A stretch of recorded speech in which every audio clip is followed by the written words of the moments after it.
오늘은 78주년을 맞이하는 광복주일입니다. 그날이 오면 삼각산이 일어나 더덩실 춤이라도 추고 한강이 물이 뒤집혀 용솟음칠 그날이 이 목숨이 끊기기 전에 와주기만 하량이면 나는 밤하늘에 나르는 까마귀와 같이 종로의 인경을 머리로 들이받아 울리오리다. 두개골은 깨어져 산산조각이 나도 기뻐서 죽사오매 오히려 무슨 한이 남으오리까. 일제강점기 독립운동가이자 소설 상록수의 작가인 심은 선생의 그날이 오면이라는 시의 일부입니다. 그날은 광복입니다. 광복의 날을 의미하고 있습니다. 종로의 인경은 조선시대 통행금지 시간을 알리기 위해 밤마다 치던 보신각종을 말합니다. 이 시가 발표되고 15년 뒤에 결국 우리나라는 광복을 맞이했습니다. 우리 민족은 36년 동안 아주 잔인한 일본의 억압과 속박에서 아주 큰 고통을 당했지만 하나님의 은혜로 자유를 얻었습니다. 인간적으로나 국가적으로나 민족적으로 자유는 아주 대단히 귀중한 것입니다. 기독교에서는 이 자유를 구원이라고 말하고 있습니다. 죄와 사망으로부터의 구원을 자유라고 말합니다. 그래서 기독교는 자유의 종교입니다. 또한 진리와 양심의 자유를 말합니다. 인간의 인격이 온전하게 되는 자유입니다. 이러한 기독교의 자유에 대한 개념은 당시 사회의 노예 제도로 설명되고 있습니다. 여러분들도 아시다시피 노예에게는 아무런 자유가 없습니다. 당시 기록에 의하면 노예를 이렇게 표현했습니다. 노예는 당나귀와 똑같지만 한 가지만 다르다. 당나귀는 말을 못하지만 노예는 말을 할 줄 안다. 말을 할 수 있다. 이렇게 노예는 자유가 없는 아주 비참한 인생을 살아야 했습니다.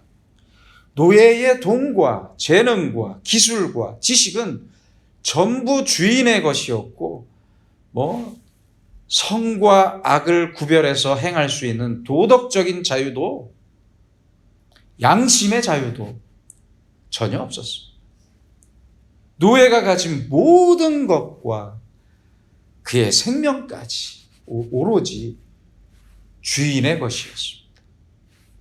이러한 노예가 되는 경우는 크게 세 가지입니다. 첫째는 전쟁입니다. 다른 나라와의 전쟁에서 패배한 민족은 승리한 민족의 노예가 됩니다. 신앙적으로도 그렇습니다. 우리는 신앙적으로 매일매일 싸우며 삽니다. 나의 정욕과 싸우고 불신앙과 싸우고 우는 사자와 같은 사탄과 더불어 싸우고 높아지기 위해서가 아니라 더 낮아지고 더 겸손해지기 위해 싸우고 십자가에서 예수님과 함께 죽기 위해 싸웁니다. 싸워야 합니다. 이 싸움에서 이기지 못하면 우리는 자유를 얻을 수가 없습니다.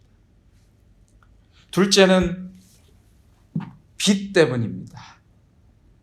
자신의 빚을 갚지 못하면 어쩔 수 없이 자기 자신과 가족들이 노예로 팔려갈 수밖에 없었습니다. 지금의 우리도 죄라는 빚이 있습니다.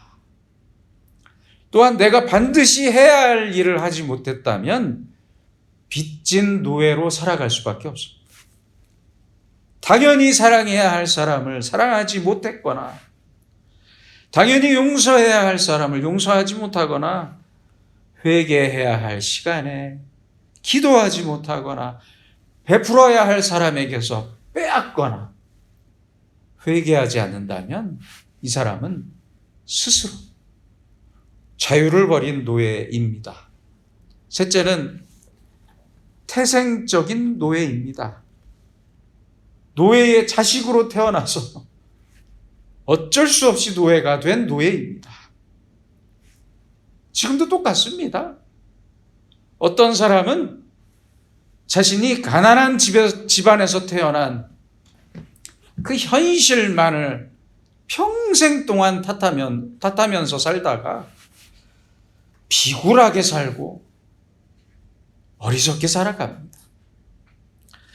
사업에 실패했다고 세상을 비뚤게만 보면서 평생을 비관적인 생각으로만 사는 사람도 많습니다. 반대로 부유한 집에 태어났더라도 이제는 돈과 사람의 소중함을 모르고 사는 사람들도 많습니다. 많아요.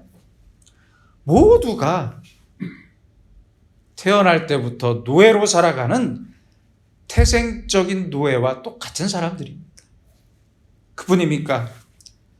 우리나라 사람들은요, 아직도 미신적인 세계관에 갇혀서 살아갑니다. 많아요.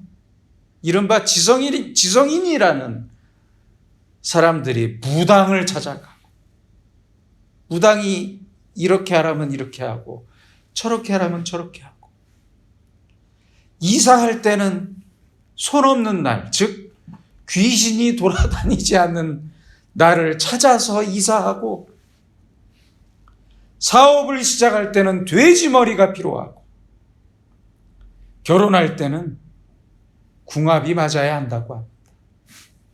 아니, 사업에는 성실이 중요하고 결혼에는 사랑이 중요한 것 아닙니까? 아니, 제가 잘못 알고 있는 것입니까? 노예 제도가 없는 지금의 오늘날에도 여전히 노예로 살아가는 현대인들이 너무 많습니다. 그렇다면 지금의 현대인들을 노예로 추락시키는 것들은 무엇이 있습니까? 첫째는 돈입니다. 돈이에요. 개인적으로, 국가적으로 돈이 없으면 가진 자에게 무릎을 꿇어야 합니다.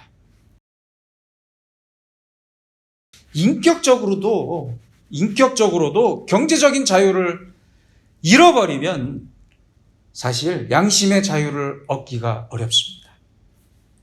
둘째는 건강입니다. 병에 걸리면 마음도 병들어서 자유를 잃어버리고 맙니다. 아이, 보세요. 암이라도 걸리면 원망부터 시작합니다. 아니, 하나님이 어디 있습니까? 이렇게 따지는 교인들도 많습니다. 육체의 병 때문에 마음도 병들고 이성도 병들고 신앙도 병듭니다. 셋째는 무지입니다. 무지. 모르는 것도 문제입니다. 잠시 영상을 보시겠습니다. 당시 경성교회의 한 학교에서 임시 교사로 일하던 일본인은요, 이날의 기억을 이렇게 적고 있습니다. 15일 저녁 나는 황금정 6정목 부근을 전차로 지나갔지만 아무런 혼란도 없었다. 번화가 중 번화가였던 오늘날 을지로 육가를 지나갔지만 사람들이 기뻐하며 보이는 어떤 모습도 없이 거리가 평온했다는 겁니다. 8월 15일의 경성은 마치 쥐 죽은 듯 했다. 당시 방송의 내용을 보시면 알 수 있습니다. 방송 내용이요? 네, 궁금하시죠? 네네.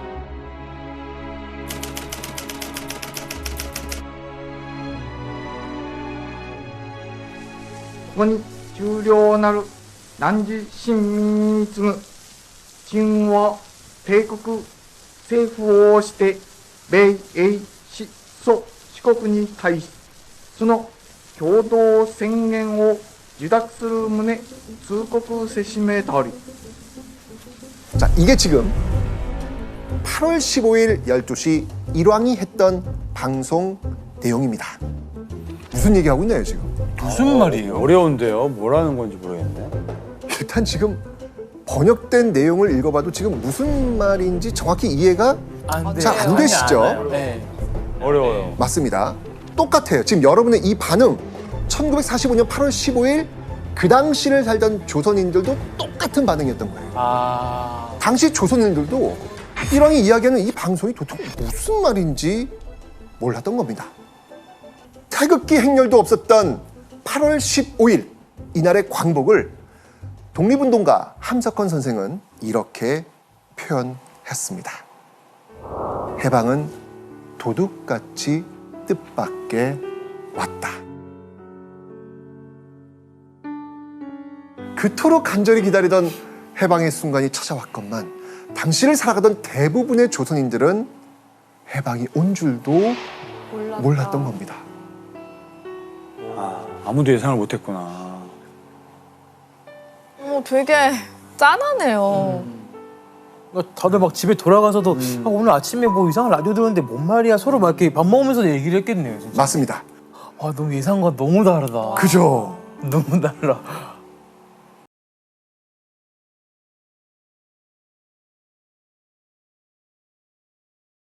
슬픈 이야기이지만 영상에 보셨듯이 1945년 8월 15일 우리 민족이 그토록 원했던 광복이 찾아왔지만 사람들은 몰랐습니다. 나에게 자유가 찾아와도 그 자유를 모른다면 자유는 내 것이 아닙니다. 알 때까지 내 것이 아닙니다. 그래서 무지와 빈곤이 만나면 범죄가 발생하고 무지와 돈이 만나면 부패하게 되고 무지와 자유가 만나면 혼돈이 찾아오고 무지와 정치 권력이 만나면 독재와 폭정이 시작되는 것입니다. 무지에는 그 어떠한 경우에도 참된 자유가 없습니다. 무지한 사람은 그래서 노예와 같습니다. 몰라서도 무지하지만 알아도 무지합니다. 자신이 다 아는 것처럼 뭐 좋은 대학을 나왔다고 뭐 책 몇 권 읽었다고 좋은 직장에 다닌다고 자신이 다 아는 것처럼 자랑하고 교만한 사람은 정말 무식하고 무지한 사람입니다.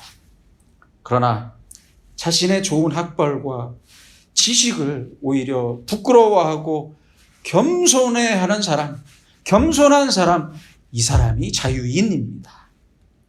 그렇다면 우리에게 중요한 자유는 무엇입니까? 먼저는 양심과 도덕의 자유입니다. 그래서 예수님께서는 요한복음 8장 36절에서 말씀하셨습니다. 진실로 진실로 너희에게 이르노니 죄를 범하는 자마다 죄의 종이라. 죄의 종이라. 정욕과 미움과 교만과 같은 죄의 타성에 이끌리고 짓눌린 사람은 자유인이 될 수 없습니다. 흔히들 사람들은 이런 말을 합니다. 아이고 죽기 전에 돈 좀 펑펑 쓰다가 죽었으면 좋겠다. 그렇죠? 그러나 죄의 종이 된 사람에게 주어진 많은 돈은 축복이 아니라 노예가 되는 저주입니다. 경제적인 자유는 얻었지만 인격과 양심과 도덕과 신앙의 자유까지 다 잃었기 때문입니다. 그러므로 양심과 도덕의 자유가 없는 사람에게 경제적인 자유나 정치적인 자유는 사실 대단히 위험한 것입니다. 또 하나는 신앙적인 자유가 중요합니다. 돈이 없거나 몸이 병들었다고 하나님을 원망부터 한다면 절대 자유인이 아닙니다. 죄의 노예, 사탄의 노예가 되어서 의심과 교만과 우상 숭배에 빠져 하나님을 배반하는 사람은 결코 자유인이 될 수 없고 자신이 마귀의 노예가 되었다는 사실을 전혀 모르는 무지한 사람은 대단히 비참한 사람입니다. 자신이 자유를 잃은 사람이 되었다는 것을, 그 사실을 알아야 할 자유마저 빼앗긴 사람은 이미 죄의 노예로 죽었음을 의미합니다. 이러한 자유의 의미를 모르는 사람은 자유인이 될 수 없고 자유인이 될 자격도 없습니다.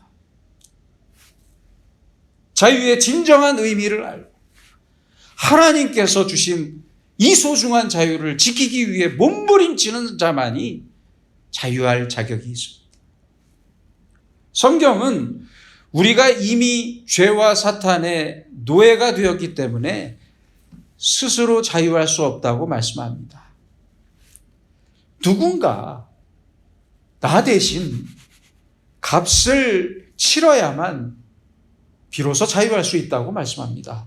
그래서 나 대신 예수님께서 십자가에서 죽으셔야 했던 것입니다. 사도 바울은 이 사실을 이렇게 말씀했습니다. 너희는 너희 자신의 것이 아니라 값으로 산 것이 되었으니 그런즉 너희 몸으로 하나님께 영광을 돌리라. 예수님은 십자가의 죽음이라는 상상할 수 없는 값을 치르시고 우리에게 자유를 주셨습니다. 이 자유는 그렇죠. 내가 노력하거나 내가 쟁취해서 얻은 자유가 아니라 예수님을 통해 주어진 자유입니다. 그런데요, 여기서 꼭 잊지 말아야 할 사실이 있습니다. 공짜로 주어진 자유는 잃어버리기가 너무 쉽습니다. 쉬워요. 내가 노력하거나 쟁취한 것이 아니기 때문에 이 자유의 가치를 쉽게 잊어버리고 쉽게 잃어버립니다. 독립운동가 함석헌 선생의 말씀처럼 아까 우리가 보았던 대로 우리는 8.15 광복과 자유를 갑자기 얻었습니다. 그러나 이 자유의 가치를 모르고 주어진 자유였기 때문에 이 가치를 모르고 소중히 지키지 못해서 6.25라는 아주 비참한 비극을 겪어야 했습니다. 6.25의 그 큰 희생을 치르고 나서 지금 우리가 자유를 누리고 있는 것입니다. 우리는 구원이라는 자유도 공짜로 얻었지만 예수님께서는 너무너무 큰 값을 치르셨습니다. 그래서 우리는 이 자유를 반드시 지켜야 할 의무가 있습니다. 바울은 갈라디아서 5장에서 아주 간곡하게 말씀하고 있습니다. 그리스도께서 우리를 자유케 하려고, 자유롭게 하려고 자유를 주셨으니 그러므로 굳건하게 서서 다시는 종의 멍에를 매지 마라. 부탁이다. 종의 멍에를 매지 마라. 예수님께서 우리에게 자유를 주신 이유는요, 분명한 목적이 있기 때문입니다. 그것은 하나님의 영광입니다. 그런즉 너희 몸으로 하나님께 영광을 돌리라. 사도 바울의 이 말씀처럼 하나님의 영광을 위해 우리는 말씀의 종, 진리의 종, 사랑의 종이 되어야 하고요. 오늘 본문의 말씀처럼 성령을 따라 사는 성령의 종이 되어야만 합니다. 2004년 그리스 아테네, 그리스의 수도죠. 아테네에서 올림픽이 열렸습니다. 이 아테네 올림픽에서 마라톤 경기 역사상 초유의 사건이 있었습니다. 브라질의 반데를레이 데 리마 선수는 42.195km 중 37km 지점까지 선두였어요. 1등으로 달렸어요. 2위와는 무려 300m 정도 차이로 앞서서 달리고 있었습니다. 누가 봐도 1등이 유력했습니다. 그런데요, 영상을 한번 보시기 바랍니다.